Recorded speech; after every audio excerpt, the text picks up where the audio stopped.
Halo semuanya, akhirnya nih barang yang aku tunggu-tunggu datang juga. Ini dia keran fleksibel ujung trompet. Aku nggak tahu sih nama tepatnya, tapi ini ujungnya trompet, terus fleksibel, bisa ditekuk-tekuk gitu guys. Karena kan keran lamaku rusak, jadi aku harus beli baru ya. Aku coba-coba dulu apakah kerannya bisa. Nah ujungnya kayak gitu. Pertama kita copot dulu pangkalnya guys, supaya nanti pemasangannya gampang ya. Nah kayak gini nih tuh.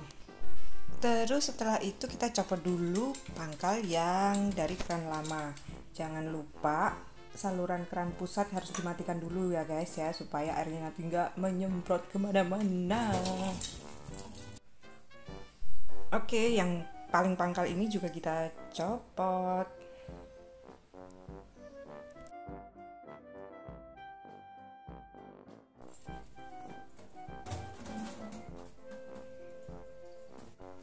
Kemudian pasang, lilitkan seal tape itu di pangkal keran yang baru ya guys. Ini berfungsi supaya nanti rapet gitu, nggak bocor-bocor gitu guys.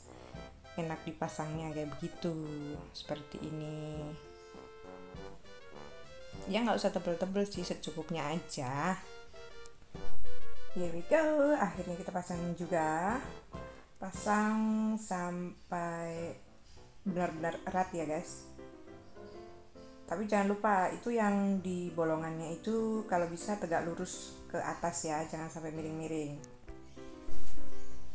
Nah kalau udah pasang itu tadi sambungan lehernya, nggak perlu diputer-puter, cuma diputer bautnya aja. Itu udah nanti udah kencang sendiri guys.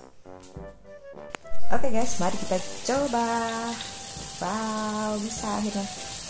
Nah, kelebihannya ini guys fleksibel. Terus ini di ujungnya ini kita bisa putar-putar guys. Fungsinya adalah untuk mengatur seberapa deras airnya nanti. Maksudnya aliran airnya gitu maksudnya.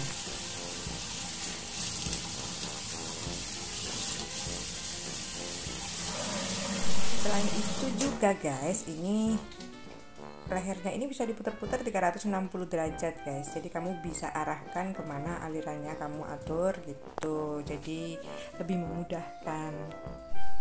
Dan inilah hasil akhirnya guys. Oke guys, itu dulu tutorialnya dan see you in the next video.